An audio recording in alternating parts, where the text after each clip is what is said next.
Good morning and welcome to day 19 of my 30-day IV to my 30-day IG challenge. Oh, okay. I think Sunday morning my tongue hasn't warmed up yet. Okay, so today I'm going to be talking about something that is very real, a very real experience for those of you who have made it to a certain juncture of the interior journey.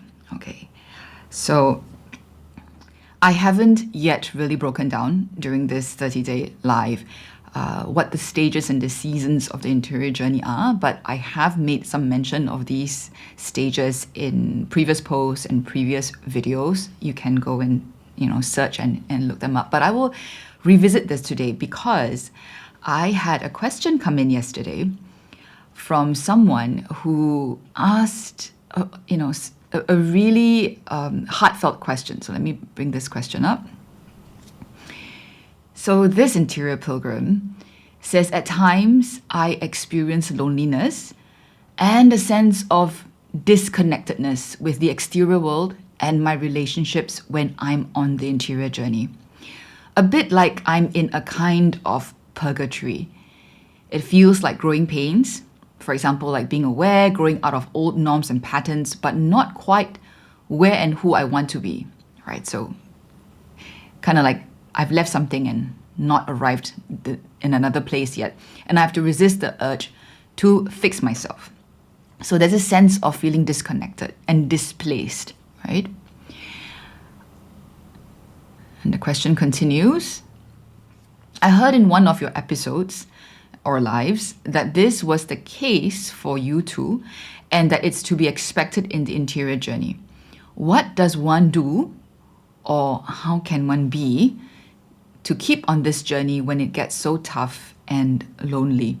And how can I continue to engage with the exterior world when the interior is so raw, so wounded, and more easily triggered? Okay, so this is a deep question, and I'm going to try and do my best to respond to it. I will say straight off that I wouldn't be able to do full justice to this question in this live, okay?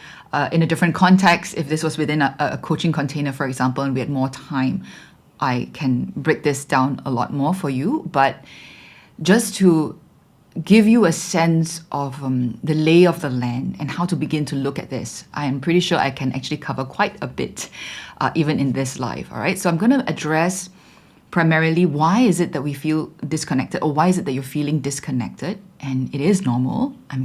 And part of what helps is to have a bit of understanding of why that sense of disconnectedness, okay?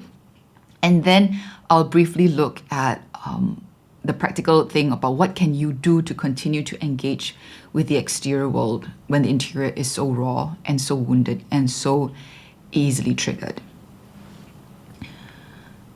Okay, so in order to answer this question, I need to redirect you to one of my earlier posts and also one of my earlier videos. In fact, I believe this is one of the videos that is pinned on my Instagram profile, okay?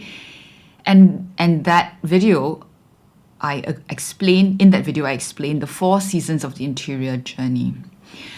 Okay, so it's important for us to understand that our interior journey happens in stages, and that within the different stages, there are also cycles of seasons. Okay, so imagine that let's say one stage, for example, takes place over, let's say, 3 years or 4 years, okay? And each year there are 4 seasons. Now, loosely speaking, okay, I'm not talking about calendar year. So one stage may take us through cycling, a couple of cycles of seasons. And over time, if we continue to intentionally make this journey, we will begin to find that there's a pattern to the interior journey. All right. So I'm calling your attention to the seasons of the interior journey. I'm not going to go into detail here, okay, but you can refer to my old post or my other video. But there's healing, there's a season of healing, there's a season of deepening, there's a season of being equipped, and then there's a season of sending, okay, of being sent. So I use these terms to describe kind of like what God is doing in us or for us during that season. Now, the reason I want to call your attention to these 4 seasons is because this feeling of being disconnected with the outside world, it tends to happen in seasons of healing and seasons of deepening, not so much in seasons of equipping and sending. Okay, so all these seasons have like a different feel to them, and it's helpful sometimes to kind of locate ourselves. Okay, right now I'm feeling disconnected. What might that be saying about what season of the interior journey I am in? Now, caveat, this is hard to do just on our own. It's very important that you have someone walking with you and guiding you. But in terms of the person who asked this question, I have clarified with her, and she is already going through regular spiritual direction and also regular therapy. So I know that there's someone walking with her, which is also probably why she's at a deeper place right now in her journey. Okay, to experience this sense of disconnectedness, for us to be aware of the disconnectedness, usually it doesn't happen right at the very beginning when we begin to make this interior journey, okay? But as we've made it for some time and we go a little deeper, we will experience this sense of disconnection. Okay, so first, why is it that there is this sense of disconnection? Okay, I'm going to give you just briefly 2 reasons, okay? The first reason is when we are on this interior journey, after some time, we begin to experience a separation and a distinguishing between our inner world and our outer world. All right. So if you recall, I often talk about our life as having 3 layers, right? The outermost layer is with people and things, our interactions in the outside world, the outside of our lives. And then there's an inner layer, our emotions, our thoughts, our sensations, and then right in the core is our core, right? So they're kind of like 3 layers. When we haven't really made the interior journey, we are not aware of the separation of these layers, and we are not yet aligning all these layers to the core. Okay, so our core is fragmented, it's not integrated. So the experience of our life often is that it's also very fragmented, can be quite out of control. For most of us, we spend most of our conscious awareness on the outermost layer of our life, right? Just reacting to what's happening and the things that we need to do. We are ruled by our scripts and our programs, our coping mechanisms, without us even realizing it. We are not in touch with our emotions. We're not in touch with our body. Sometimes we can be in touch with our thoughts. And when our thoughts are too dominating, or one of the marks of stress and trauma is often that we can't control even the speed of our thoughts or how busy our thoughts are. So our inner world feels chaotic. Our outer world feels chaotic sometimes, or a lot of times, because we're just reacting and we have no sense of who we are in our core. Sometimes you can say, or you can imagine like where the core is, we may actually feel it's kind of hollow, right? It's kind of like something that's missing there. So as we begin to make the interior journey and things start to happen within us, we begin to develop more awareness of the inner layer. We begin to become more aware of how broken we are in our core. And also, what begins to happen is there is a movement towards trying to align the outer layer with the inner layer with the core. Okay, so part of authenticity is alignment, right? That what is inside me is reflected in my actions and my words and how I interact in the outside world, and that they are all held together by an integrated core. Now, regardless of whether you're an extrovert or an introvert, when you're not integrated, when we're still living in a very fragmented experience,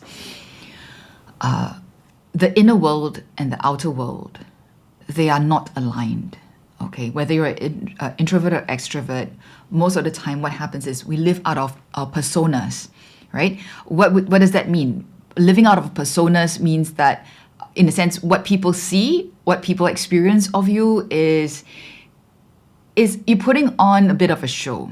Okay, I'm not saying that you're being deliberately inauthentic. I mean, you as in general, is what we do to survive. Is what we have learned to cope with the stresses of the outside world. But when we begin to make this interior journey into integration, when we desire to be authentic, we want to become our real selves, there is it's like a realignment. Okay, so something's going on inside of us. Things are shifting. And that kind of shifting, which is hard to describe unless you are experiencing it yourself or you have experienced it yourself, that's part of what causes the experience of disconnection, okay? Because the old way that your outside world and your inner world and your missing core are kind of like placed, that's changing, all right? And that gives you a sense of displacement. All right, so that's the first reason. The second reason why we tend to feel disconnected and displaced at seasons of deep healing and also deepening in our spiritual journeys or interior journeys is, well, the word that comes to mind is limbo, right? The person in the question earlier, I think, she specified that there's a sense of I've left, I'm unlearning, old patterns are changing, but I'm not yet where I need to be. I'm not yet where I think I should be. I haven't arrived. So it's this feeling of I've left one familiar shore, right? And my boat or ship has left the shore. I'm on a journey and I don't yet know where I'm heading to. And I am nowhere near the land, the next new land that I meant to land on. So this sense of I don't know where I am. Right. That also contributes to the experience of being displaced. That contributes to the experience of feeling disconnected.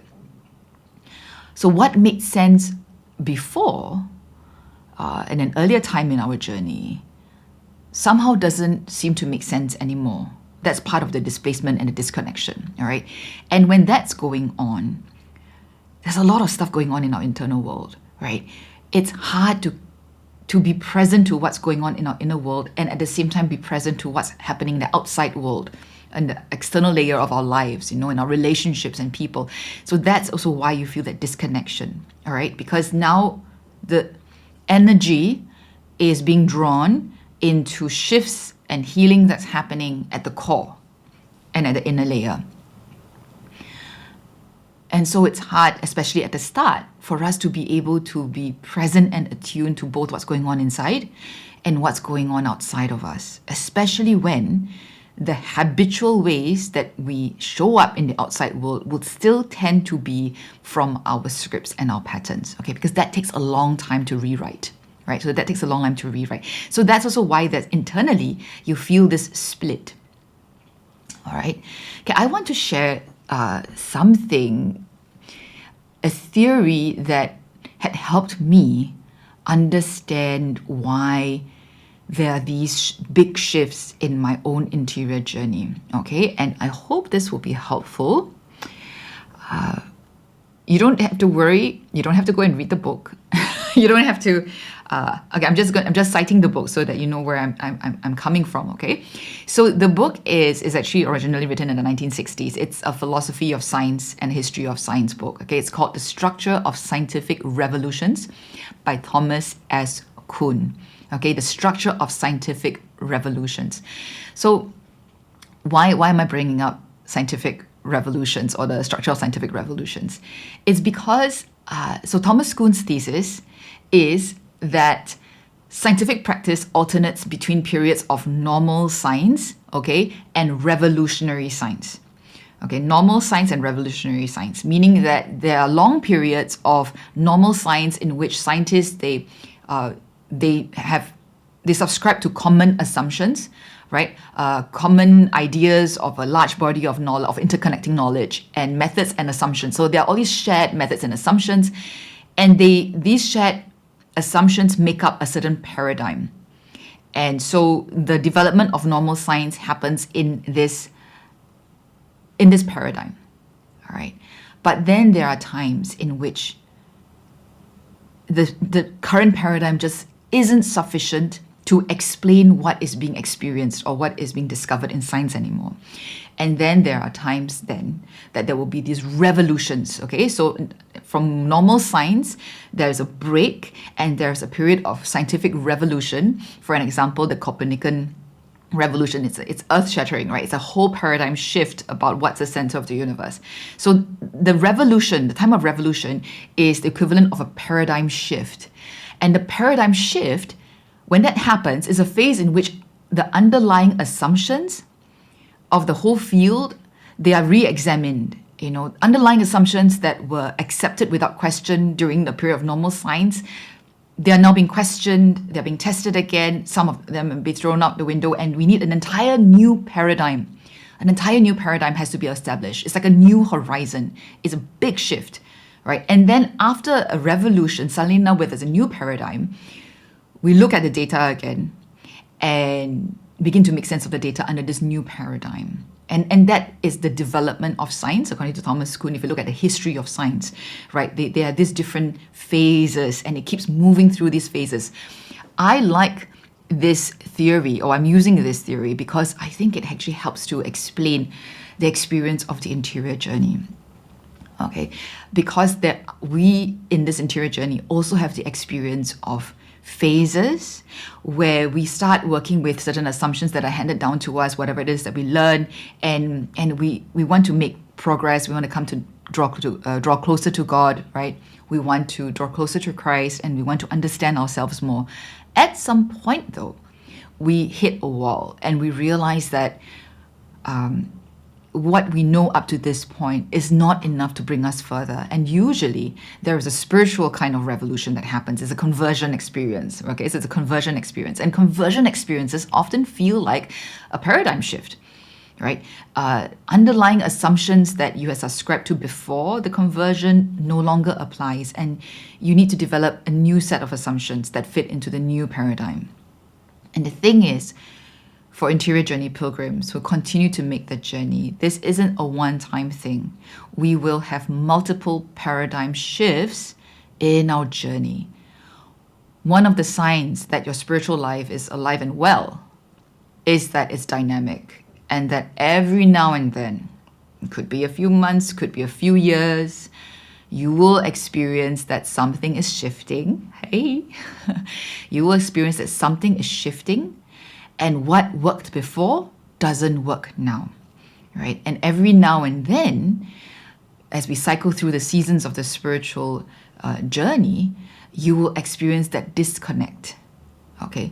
So to give an experience, to give a sharing of my own experience of that kind of disconnection that the person who asked this question had described earlier, that during the interior journey, sometimes there's a sense of being disconnected with other people or with relationships or with the outside world. So my experience of growing disconnection happened at a time when I was actually very, very busy and very, very active at work and in ministry. Okay, so in the cycles of the spiritual journey, let me just bring up that slide. So not cycles, sorry, the seasons of the spiritual journey. I had previously gone through some healing, okay, not very much deepening yet at the time, but I jumped into kind of like a season of sending, and then I was really busy, really, and trying to on the job training kind of thing, trying to equip myself and serving, and during that, I think God was beginning to draw me slowly into a new season of healing. Okay, exposing things or wounds inside me that I didn't know was there. So as he began to draw me into that season of healing, I began to experience that disconnect. Okay, that it felt like there were two realities going on at the same time. There was the outside world that didn't stop, the busyness of my ministry and my work that had to keep going on. And there were also new wounds that are being inflicted, new stresses that were being inflicted both at work and in personal life.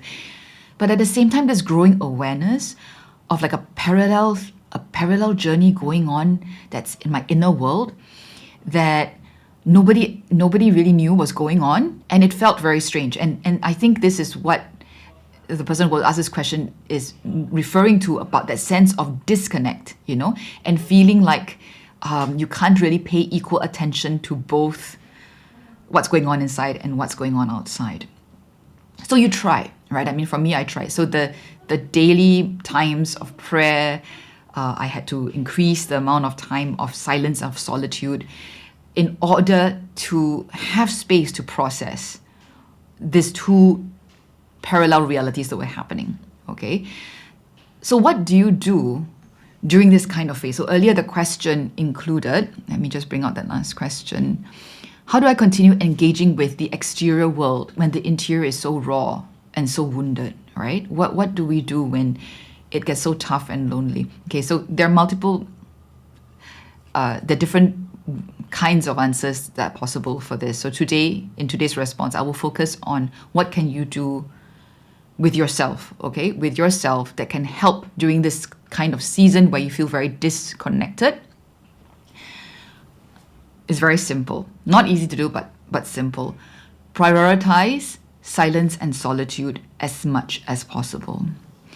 When you're going through seasons of healing or deeper healing or deepening, it's like an incubation season, okay? Like really an incubation season. It's like a gestation season. There's something new that is being birthed in you. There's something very new, very young, very vulnerable, and it needs to be protected. Too much noise and disturbance, not enough interior silence will prevent this new life in you from growing. Okay, so silence and solitude must be prioritized as much as possible within the reality that you have. But if you are already very committed to the interior journey, my experience is that people will find ways, okay, that you will find ways, creative ways to increase the capacity for silence and solitude. Look at where space can be created or how. So like I said, when this started for me, it was a very busy time in my life, right? It wasn't a sabbatical season. But during that period of time, so how did I carve out space and silence? It's not just about being physically away in a silent space. I barely watched any television or any movies during that season. Okay, and that season was quite long when it started. There was this inner need. I could feel this drawing into silence. My soul needed to be still. My soul needed to be silent. Something important was happening inside of me. And so naturally, when I found that if I watched, let's say, a movie or TV or something like that, I could feel that silence being disturbed. Okay, imagine a pond, and the pond needs to be still. Every time something noisy enters into my sphere, apart from, the necessary noise from work and in relationships and all that, for example, it feels like pebbles are being thrown into the pond and the surface of the pond keeps getting rippled, right? So I began to notice what are the unnecessary pebbles that I can prevent from hitting the pond, the stillness that I need, that my soul needs. So during that season, I hardly watched any television or any movies. Or even music, actually. And you would think that maybe instrumental music would be better, right? There was a time when I really needed the silence that I didn't even listen to instrumental music or chants or Christian music because nothing can replace silence. If you have entered this phase of your interior journey, you'll know what I mean, okay? There is a drawing to silence and nothing can replace that silence. Which meant that on commutes, or let's say when I was driving, I didn't listen to anything. It was just silence. And I wasn't even necessarily talking to God. I was just being in silence with Him. There is something that happens in silence, that is in the incubation of your soul that's happening, that you don't understand and you don't need to really talk about. Okay? This silence and this stillness somehow gives space for what's growing, the new life that's growing inside of you, okay? So during that period of time, I was also very selective in what I read. Now, I love reading. I love books. I really love books. And when I'm in seasons where I can read a lot, I really read a lot. I love learning, right? And a lot of the books that I was reading for the interior journey maybe were spiritual books, spirituality books. I was learning good things, right? But when I entered this season of healing and deepening, when I began to feel like I needed all the energy really for the gestation. So imagine imagine if you will, like, really, pregnancy, right? Or an egg that is being incubated. All the energy has to be drawn, or a lot of energy has to be drawn from the outer into the inner, right? To feed what's growing within. So during that time, even the books that I read, I didn't read as much as I did. And I was very selective. When I read something, if it didn't nurture where I was right then in that season, I gave it up, or I didn't finish the book.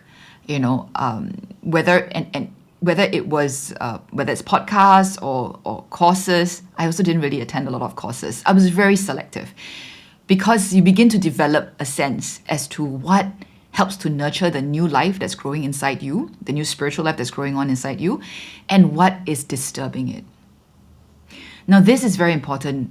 And spiritual masters like even Saint Teresa of Avila actually talk about this in a different language, right? But she says if we're not sensitive to the stages of the journey that we are in, we can do something that causes damage to the journey. Because Teresa of Avila also would say that, what worked at an earlier phase of prayer, for example, can actually be harmful in a later stage of prayer development. Right, and hence the importance of having wise guides that can journey with you and kind of like show you the way and help identify for you, especially when it's new to you and you're not able to identify yet, whether it's one of these times when there's a huge shift of paradigm and you need to relook at all the assumptions and all the tools that you have, right? So that sense of disconnect from the outside world is actually an invitation to withdraw. Now, we are not hermits. We're lay people. We can't just withdraw to the mountain, most of the time. But there are other ways of withdrawing. So I've just given you some examples of how I did the withdrawing, right? Watching less TV, listening to less things, even reading fewer books. Really discerning the process of, is this for me right now? Okay. Another way that you can carve out silence. And this is quite countercultural. This is challenging, especially if you haven't learned to establish boundaries. And that would be cut down on social engagements. Okay, I realized before I really became very intentional on this interior journey, how much of the social engagements I have it's like on autopilot. When you get asked to attend something or you are requested to be here or there, as long as there's a gap in my calendar, I don't have anything scheduled, my default is like yes. So in this season, when I became a lot more intentional about my interior journey, that changed. I realized I have to be very intentional, even about prioritizing any kind of engagement. I really essentialized, I really discerned what to take up and what to say no to. Okay, so that could be like another topic altogether. How do we essentialize and discern what to say yes and what to say no to? But that can actually carve out a lot of time when you start being intentional about your social engagements, but you have to be okay, because part of doing that and drawing that boundary, for the longest time I felt weird. I felt like, oh, will people think that I'm antisocial, kind of a thing. So there are all kinds of those thoughts and worries, right? The scripts and the insecurities in me. But when that new life in you is a priority, and right now what it needs is silence and solitude, for me it's no question. Okay, so I made those cuts. I essentialized. I said no to a lot of things, and then I looked for also pockets of time where I can be alone longer. So again, I'm addressing the season of healing and deepening when we need more pockets of solitude and silence, more than the usual or more than the norm when you are in a season of equipping and sending. Okay, so when in seasons of healing and deepening, we need more pockets of solitude and silence. So we really need to actively carve out that time. If you can't go away on long retreats, so for me, during that period of time, it was a few years, annual retreats were not enough. Okay, waiting once a year to do like a week of silent retreat was not enough silence for me. And even carving out the time that I mentioned earlier by reading less, not watching TV, all that, sounds quite radical, right? Cutting down social engagements, even that was not enough. You will have a sense that I still need more silence to stabilize. So here's a trick that I did. Look for shorter windows to do like days of recollection. Okay, so instead of a long retreat, if you can book yourself into a retreat house, sometimes it doesn't even have to be a retreat house, especially when you're a little bit further on. If you can find a space away from your usual work, away from home, close to nature, right? Whether it's just one day, like from morning to evening, or if you're like me and I need more time to kind of like calm down when life is so busy. I need time to wind down and to enter. I would do like a 40-hour retreat. Okay, 40 hours kind of like basically it starts in the evening on one day, on day one, so that I can have the evening to wind down. And then the next morning when I wake up, I'm in the retreat house or I'm in, the chalet or whatever space I've decided to book myself in. So from waking, I have a full day, right? Morning, noon, to the evening. And I don't have to worry about packing or leaving yet because I have one more night, right? One more night and one more sunrise. For me, I'm a morning person, so sunrises are very, precious. So this kind of 40-hour kind of retreat gives me 2 sunrises. I still have another morning, and then I leave after breakfast, right? So this may seem like it may sound like it's very short, but when you have begun to intentionally build in silence in smaller pieces into your life, and you also are committed to, let's say, doing like an annual retreat, trying to put in a short day of recollection, maybe once a month or once every 2 months, maybe over the weekend or on your off day, it begins to make a lot of difference. And you'll find over time that you need a much shorter time to enter into the silence, like the runway to enter into silence and then to come back out into the world. It becomes smoother. You don't need as much time to enter and to come out of silence. Okay. Doing what I suggested, gives you more regular and kind of like a bigger store of silence and solitude. Okay. That's what you want to build in this kind of season of growth. You want to build a larger store of silence and solitude because you're still active in your life, right? You're still busy with working and all that. But when you have this larger store of silence and solitude to retreat in, it will give you more inner space with which to intentionally engage the outside world and then to come back in to be silent.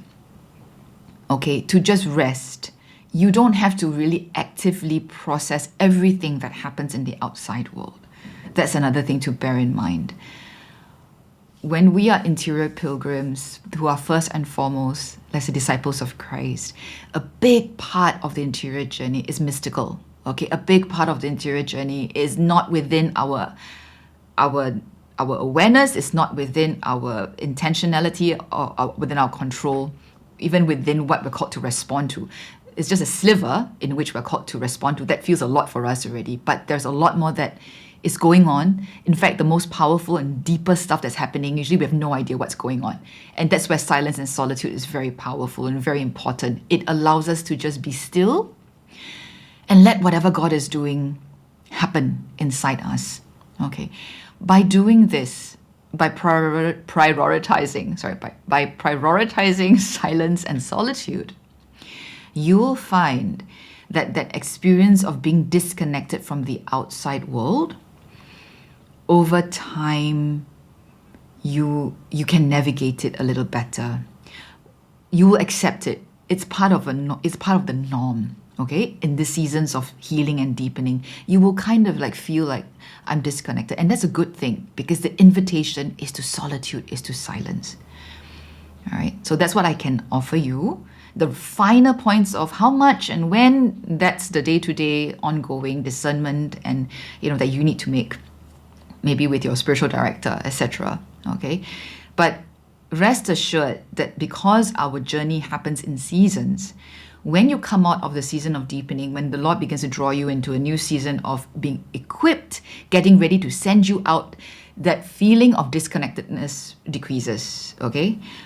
Because then what is needed in that other season, the next season, is being reconnected to the outside world. So Everything that has been built up in your internal store during that season of a lot more silence and solitude, right? It's like God has been building something new inside you.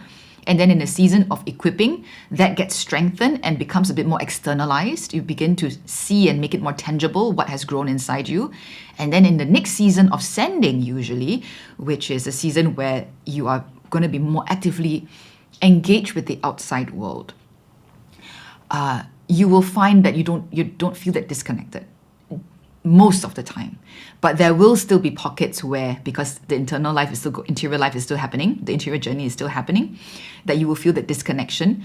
But slowly you'll become more skillful at knowing how to make space to protect that, even as you're in a season of being, being sent out. Okay, so that's a lot. Today's session is actually quite deep. It's actually targeted, I think, really more for people who are past the very beginnings of the interior journey. Okay, so if what I said resonates with you, that may mean that you've already been experiencing what I'm talking about, and you haven't quite heard before how you can respond to that feeling of disconnectedness. And I hope this helps you. If you're someone for whom what I've said doesn't quite make sense, you don't know what I'm talking about yet, and for some reason you're still watching this video, I mean, that's really great. I do that sometimes too. It's more of have a sense that something like this is going to be there further down the road for you. Okay, that feeling disconnected at some point because of the healing and the deepening that's happening inside you is a normal thing.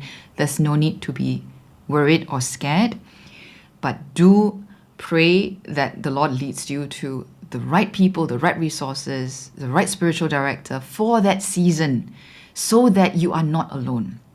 Okay, I can't go further in right now talking about how do you feel less alone? Maybe at another time I'll talk about the dimension of that aloneness when you're feeling disconnected. Okay, but maybe I don't need to too much, because I'll end off with this. Because solitude and silence is what is needed by the soul in these seasons. That feeling of aloneness is part of the invitation to seek solitude. Okay, so you really just need, during this period of time, one or two people that can be your touch points, who can be your guide, who can reassure you, somewhat, okay, that you're on the right track. Apart from that, just accept that this experience of being really alone, that the people around you, your normal friends, family, or even community members do not understand what you're going through, that is normal part of the journey. It's a normal part of the journey. Okay? All right. Okay, so no questions today. I know this is a Sunday morning, so I think not many of you are here live. I hope this helps, and I will come back tomorrow to maybe respond to another part of another question that I have received. Okay, and if there's any questions arise from this video, please just send me a direct message. Okay, and I would love to continue this conversation in another live. Bye.